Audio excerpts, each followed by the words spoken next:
Welcome to PM Movie Recaps. Today's pick is a horror and mystery of 2022, Scream 5. If you're ready, let's enjoy the video.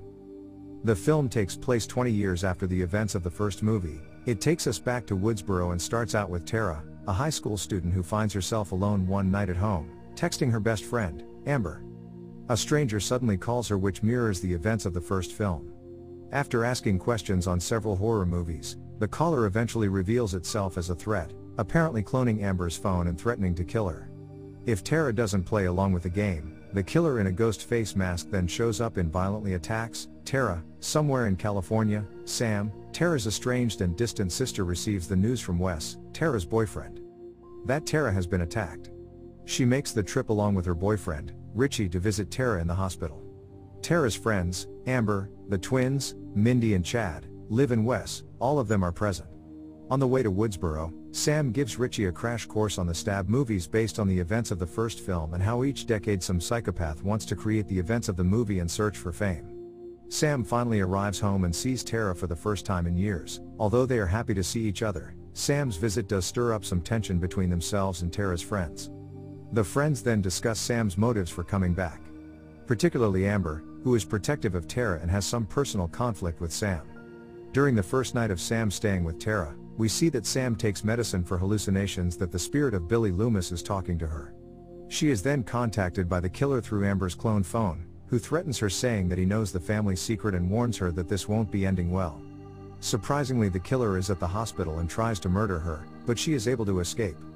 This causes quite the ruckus at the hospital.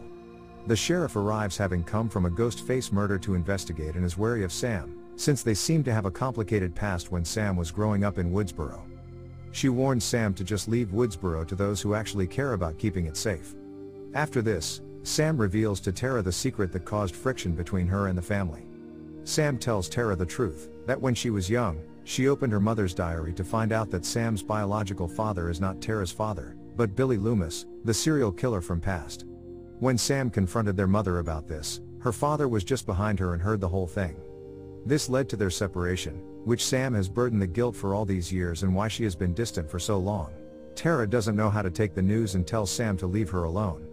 Richie consoles Sam and assures her that he will stay by her side, in an attempt to figure out who the killer is. They seek help. Sam and Richie visit Dewey Riley, who has been divorced from Gail Weathers and is no longer an active member of the force. Dewey learns of the new ghost-faced killer from Sam, who is asking for help.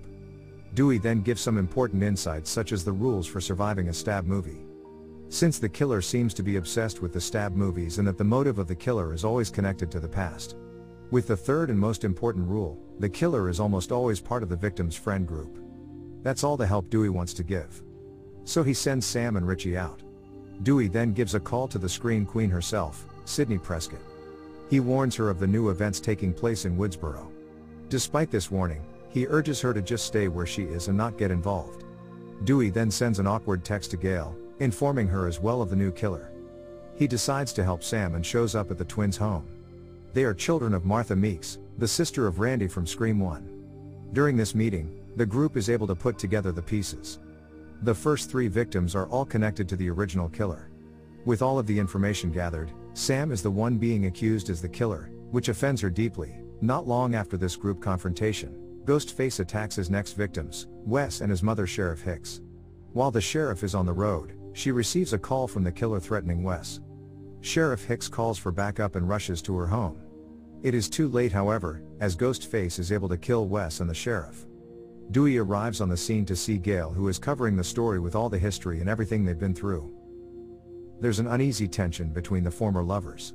Yet it is clear that, just like in the previous films, they just want to put an end to this madness. At the hospital, with all the officers attending to the sheriff, the killer plans his next move, this time finishing off Tara, eliminating Richie as well. Just as things are getting out of hand, Sam and Dewey arrive on the scene and are able to save the two. After a wild chase, they strike a crucial blow to the killer, knocking him out. As they are escaping away, Dewey can't resist and has to unmask the killer before they leave. Dewey is killed as he does this, with the killer escaping. Dewey's death takes a heavy toll on Sam, Tara, and especially Gail. After learning of Dewey's death, Sidney goes against his wishes and arrives at Woodsboro. She meets Gail and Sam at the hospital, and Sidney reveals why she came back. Sam and Tara have reconciled after all the drama that has happened in their lives and reaffirmed their love for one another. Sydney asks Sam for help, but she declines. Sam explains that the best thing for her, Richie and Tara is to just leave town and to leave all this craziness behind. Unbeknownst to them, Sydney places a tracker on their car. On the way out of Woodsboro, Tara realizes that she left her inhaler at the hospital. Richie is against going back. So Tara suggests that they pass by Amber's house, as she has a spare inhaler there. Amber's house is currently hosting a party, celebrating Wes' life and death. Amber and the twins don't realize that this setting is parallel to the first movie, a house party which ends up being a killing spree for Ghostface. This is realized by Sydney and Gail, since they have been in the situation before. To make things even worse, they realize that this house is Stu's former home, the exact home where the climax of the first film took place. It is indeed true, as the killer is in Amber's house and has killed Chad. Sam, Tara and Richie arrive at Amber's house. They explain to Amber that they need to get Tara's inhaler. The party suddenly stops. As she's watching the first stab film, Mindy is attacked by Ghostface, which leaves her gravely injured. Sam finds Mindy stabbed and wounded just as Amber and Tara arrive, which leaves them suspicious. Richie and Liv also arrive. And there is now a blame game as to who the killer is. Amber then pulls out a gun, shooting Liv in the head, revealing herself as the killer. Richie and Sam escape to the basement, leaving Tara upstairs. Richie then reminds Sam to be careful, as there are always two killers. He floats the idea that Tara could be one of the killers and plays around their fractured relationship throughout the years. Sam, however, doesn't buy it. Sydney and Gail arrive at the house where Amber is faking an injury. Sydney doesn't buy it, calling it a trap. Amber pulls out her gun and shoots Gail. Sydney enters the house, which is nostalgic to say the least. Armed with her own gun, she tries to find Amber and the second killer. Sam finds Tara in the closet, all tied up, and has doubts on whether Tara is the killer or not. She ends up finding Sydney, Richie, and Amber in a scuffle, which Richie stabs Sam, revealing himself as the second killer. They are brought to the kitchen where Amber and Richie explain their motive. Richie and Amber are Stab fans that met online, and they were disgusted with how the sequels of the franchise turned out. They attribute this to the fact that the source material for Stab was only really meant for one movie. In an attempt to make their own sequel, they decide to take matters into their own hands, making their new source material for the Stab movies of the future. They plan to kill everyone and frame Sam as the killer, which will hopefully breathe new life into the franchise. Sam is the perfect one to frame since she suffers from hallucinations, and Sydney is the one to kill her biological father. After stabbing Sydney, Amber tries to find Tara. Sam then reveals she untied Tara, which makes the plan of Amber and Richie complicated to say the least. Tara ends up attacking Amber while Sam bites Richie. Sydney and Gail are able to overpower Amber, who was set on fire on the stove. Meanwhile, Richie is trying to find Sam, who is badly hurt. Sam, using Amber's knife, repeatedly stabs Richie, leaving him for dead. The group then reconciles but are unaware that something unexpectedly always happens.